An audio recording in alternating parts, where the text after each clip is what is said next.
আসসালামু আলাইকুম। আমি শামিমা খুলনা থেকে বলছি। বিডি ব্লগার শামিমা চ্যানেল থেকে আপনাদেরকে আরও একবার স্বাগত জানাই। কাছে কিংবা দূরে, দেশ কিংবা দেশের বাহিরে, যে যেখান থেকে আমার ভিডিওটি দেখছেন, আশা করছি আল্লাহ পাকের অশেষ রহমতে আপনারা সকলেই ভালো আছেন। আমরাও আলহামদুলিল্লাহ ভালো আছি। তো চলে আসলাম নতুন আরও একটা ব্লগ নিয়ে। তো এই তো দেখুন সকালবেলা আরশি এই যে আম গাছতলায় ছোটো ছোটো আম পড়ছে গাছ থেকে, সে আম কুড়াচ্ছে। তো এখন বাজে কিন্তু এই যে 7:54 বাজে, এখন 8টা বাজেনি। তো স্কুল ছুটি থাকলে কিন্তু অনেক বাচ্চারা আছে যে অনেক বেলা পর্যন্ত ঘুমায়, কিন্তু আরশি ও ঘুমায় না। ও 7টা 7:30 এরকম সময় জেগে যায়। বাড়ির আর বাচ্চারা কিন্তু সবাই ঘুমিয়ে থাকে 10টা 10:30 পর্যন্ত। এই যে দেখুন কতগুলো আম কুড়াইছে আরশি। তো আসলে বাচ্চা তো ওরা মানে এই সমস্ত করে ওরা খুব মজা পায়। তো এই আমগুলো এখনও কিন্তু খাওয়ার উপযুক্ত হয়নি, তারপরেও মানে খুঁড়তিছে এগুলো মজা আর কি। ছোটোবেলা আমরাও অনেক করেছি এরকম। তো সকালে ঘুম থেকে উঠি আগে গাছতলায় আসে এখন ওই যে আম টুকানোর জন্য।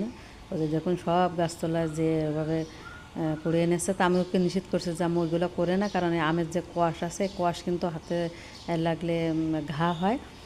তা বলছে না আম্মু আমার কিছু হবে না, আমি আটা লাগাবো না হাতে।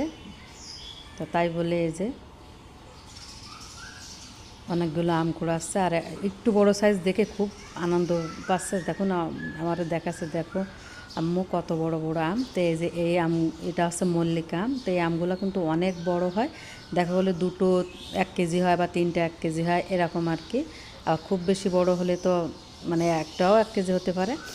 তা গত বছরের গাছটা আম একদম দাঁড়ায়নি, সব বোল পড়ে গেছিলো। তো এবছর দেখতেছি এখনও পর্যন্ত আছে। একটা বৃষ্টি হলেই মানে খুব ভালো হতো। তো আজকে কিন্তু আকাশে মেঘ, এবং সংবাদে দেখলাম যে খুলনাও বৃষ্টি হওয়ার কথা। তো এখন হচ্ছে কাঠ উঠানো দেওয়া ছিল, কাঠগুলো উঠাতে যাব।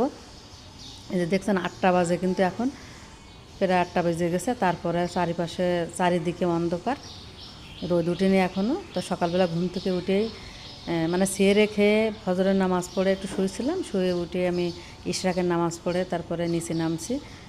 তো এদিক থেকে চাচা আমাকে, মানে আমাদের বাড়িতে যে মুরব্বি থাকে ওই চাচা কিন্তু আমার টুকটাক কাজকাম করে দেয়।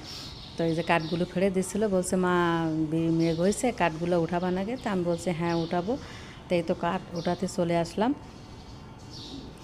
তো আসলে কাঠে পানি লাগলে, বৃষ্টি লাগলে কাঠগুলো নষ্ট হয়ে যাবে, কেমন যেন হয়ে যায়, কালো কালো ভাব হয়ে যায়, আর জ্বলতে চায় না। তো এই কারণে যেহেতু আমার এমন তো না যে এই কাঠ না হলে আমার রান্না হবে না, আমি দেখা হলো রান্নাঘরে উঠিয়ে রাখলে এমনিতে শুকিয়ে যাবে। আর 3-4টা রোদ পেয়েছে, তারপরে আছে রান্না করলেই হবে। আর আমার কিন্তু অনেক খড়ি আছে, আর এগুলো কিন্তু এই কাঠগুলো কিন্তু আমার কিনা লাগে না, আমার বাড়িতেই হয়। যে কাঠ হয় আলহামদুলিল্লাহ এতে কিন্তু আমার বছরে হয়ে যায়। তো আমার নিচতলা একটা রান্নাঘর আছে, ওই রান্নাঘরের ভিতরে সব কাঠগুলো রেখে দিই। তারপরে আমার যতটুকু লাগে ততটুকু করে আমি ডেলি উপরে নিয়ে তারপরে রান্না করি। তো এই তো আমি কাঠগুলো গুছিয়ে দিচ্ছি। আমিও 2-1বার নিছি। তা চাচা বলছে মা তোমার কষ্ট করে বওয়া লাগবে না, তুমি গুছিয়ে দাও, আমি নিয়ে যাচ্ছি। তো কাকা বয়ে বয়ে নিয়ে যাচ্ছে, এর সাথে আরশিও এসে 2-1 কান করে নিয়েছে। তো প্রথমেও হাতে নিয়েছিল 3-4 কান নিয়ে, হাতে দাগ, মানে কাঠ ফাড়লে যে কেমন একটা ধার মতো হয় না, ওই দাগ হয়ে গেছে। তা আমি বললাম তোমাকে আর নেওয়া লাগবে না। তারপরেও হাতে করে এমনি 2টা করে ধরে নিয়ে যাচ্ছে, আর আমি সাজিয়ে দিচ্ছে। বলছে আম্মু এগুলো আমি আমার কাছে দাও, আমি নিব। তা আমি বলছি না তুমি পারবা না, কাঠগুলো কিন্তু অনেক ভার, আর গাছটা কিন্তু সার হয়ে গেছিলো। তো আমি সাজিয়ে দিচ্ছি, আর চাচা বয়ে নিচ্ছে, আর আরশিও একটু বসছে। আর এগুলো হচ্ছে সজনের ডাল। এই সজনে গাছের ডাল কাটা হয়েছে। সজনেগুলা তো গত ভিডিওতে দেখেছিলাম যে বিক্রি করে দিয়েছি, আর ভাড়াটিদের দিয়েছি, আর আমরা টুকটাক খেয়েছি। আসলে একসাথে তো অত খাওয়া যায় না। তো এই তো দেখুন আরশি এই যে ছোটো যে কুচা কাঠগুলো আছে ওইগুলো বস্তায় ভরছে। তা আমি ওকে নিষেধ করছি, শোনে না। আসলে আমার আরশির জন্য সবাই দোয়া করবেন, ও খুব কাজের, মানে কাজ করতে পছন্দ করে। আর আমার বড় মেয়ে আরফি, ও কিন্তু কাজ করতে চায় না, ও সাংঘাতিক শৌখিন এবং অলস টাইপের আর কি।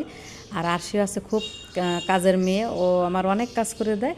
তা আমি বলছি, আম্মু তুমি এগুলো করে না, তোমার হাতে ধুলাবালি লাগবে, তারপর তাহলে কাঠে গুঁতা লেগে রক্ত বেরোবে। বলছে না আম্মু, তোমার কষ্ট হবে, আমি তোমার অনেক কাজ করে দেবো।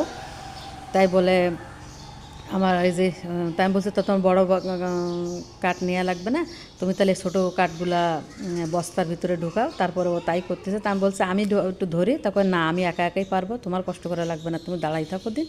মানে খুব ভালো আর কি, ওর বাবা মার প্রতি সবার প্রতি খুব মায়া। কিন্তু একটা দোষ আছে, ও খুব রাগী, মানে রেগে গেলে আর উপায় নাই, মানে যতটাও ভালো ততটাই মানে আর কি রাগী। ওর আব্বু হচ্ছে এরকম লোক। আমার হাজব্যান্ড এমনি খুব ভালো, সব দিক থেকে ভালো, কিন্তু হঠাৎ হঠাৎ রেগে যায়, আবার সাথে সাথে কিন্তু রাগটা পানি হয়ে যায়, মনে রাখে না, খুব সরল মনে। তার সেও ঠিক তেমন হয়েছে, ওর আব্বুর মতো অনেক রাগে, তারপরেও একটু বহায়, কারণ মেয়ে মানুষের কিন্তু এত রাগ ভালো না। তা আল্লাহর কাছে দোয়া করি, আল্লাহ যেন বড় হলে রাগটা থাকে না আর কি, যেন রাগ কমে যায়। কারণ বিয়ের পরে কিন্তু মেয়েদের রাগ থাকলে কিন্তু সেই সংসারে অশান্তি হয়। তো এই তো দেখুন, প্রথমে উঁচু করে নিয়ে যাচ্ছিলো, তা আমি বললাম তুমি পারবো না, তুমি রেখে দাও। বলছে না, তাহলে আমি টেনে টেনে নিয়ে যাবো। তো এই তো টেনে টেনে নিয়ে গেছে, তো সব কাঠ চলা যে কাঠগুলো সব ওঠানো হয়ে গেছে। এই তো এটা কিন্তু আমার রান্নাঘর, আর রান্নাঘরটা কিন্তু বেশ বড়। আসলে আমার রান্নাঘরে তেমন লাইটের ব্যবস্থা নেই, কোনো রকম একটা লাইট আছে তাতে দেখানো যাচ্ছে না। আর যেহেতু অনেক আগের বিল্ডিং, আপনাদেরকে ভিডিওতে কয়েকবার বলছি, তো নিচ থেকে কয়েকবার রিপেয়ার করা হয়েছে, এটা ফেটে ফেটে গেছিলো, ঠিক করে তারপরে এখানে যে চাষা, যে মুরব্বী চাষা, উনি কিন্তু রাজমিস্ত্রি, ওনাকে দিয়ে যে 10 ইঞ্চির একটা প্লেয়ার দেওয়া হয়েছে। এতে করে দেখা গেলো কি ভেঙে পড়ার আর সম্ভাবনা নেই, কারণ এই 2 তলার বয়স আমি কিন্তু কয়েকবার বলেছি 50 বছর বা তার একটু বেশি হবে। আর এর উপরেই কিন্তু আমার রান্নাঘর, মানে নিচতলা 2তলার মাঝামাঝি হচ্ছে আমার রান্নাঘর, আর এটা আছে একদম নিচতলা। তো এখানে আমি খড়ি রাখি, আর আগে হচ্ছে ভাড়াটিয়ারা এখানে রান্না করতো। তো এখন এই রান্নাঘরটা যেহেতু আমি এখন কাঠে রান্না করি, আমি কাঠ রাখছি, আর ভাড়াটিয়াদের আমি আলাদা রান্নাঘর করে দিয়েছি। তো এই যে দেখুন, সব কিন্তু আমার বাড়ির গাছের কাঠ আর কি, এগুলো আমার কিনা লাগে না। তো যেহেতু বাড়িতে গাছ আছে, কাঠ আছে, সেহেতু আমি একটু কষ্ট করে রান্না করি, কারণ কাঠের রান্নাটা কিন্তু ভালো লাগে, দ্রুত হয়, কিন্তু একটু কষ্ট হয়, একটু ঝামেলা হয়। এখন কিচ্ছু করার নাই, কারণ এগুলো আছে যেহেতু, নষ্ট করার তো কোনো দরকার নাই। তাই এভাবে আমি দরজাটা তালা লাগাই না, লক করি না আর কি, খালি তালাটা ঝুলিয়ে রাখি। তা নাহলে যে আলি আছে আমাদের বাড়ি আছে, আর ভাই ও করে কি, ওই এসে কাঠ টেনে টেনে নিয়ে যায়, নিয়ে খেলা করে, রান্নাঘরের মধ্যে ঢুকে জিনিসপত্র থাকলে সেগুলো ও কাজ করে। ছোটো মানুষ তো বোঝে না, সেজন্য আর কি কোনো রকম একটু তালা ঝুলিয়ে রাখি, যাতে ও ভিতরে ঢুকতে না পারে। তো এখন আমি একটু বাগানে আসলাম। তো এই তো কিন্তু কলা গাছ, কলা বাগান আপনারা কম বেশি দেখছেন। আর সজনে গাছ দেখছেন, অনেক বড় একটা সজনে গাছ, কিন্তু এই গাছটা সজনে ধরে না। কারণ কি, এবার আমি একটা কারণ খুঁজে পেয়েছি, কারণ সজনে গাছের ভিতরে না পোকায় ধরেছে, পোকায় ধরে একদম ফাঁকা করে ফেলছে। তো আমি এতদিন খেয়াল করি না, আজকে আমি হঠাৎ খেয়াল করলাম যে এই যে দেখুন, আমি দেখাচ্ছি, এই যে দেখুন কী পরিমাণ পোকা ধরছে, পোকা ধরে গাছটাকে একদম খেয়ে ফেলছে ভিতরে, দেখছেন।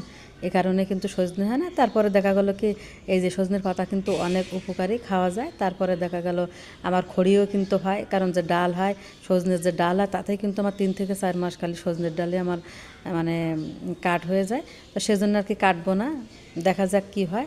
আর এ তো আসছি খেতে ঢুকছে, এখন বাগানের মধ্যে ঢুকছে।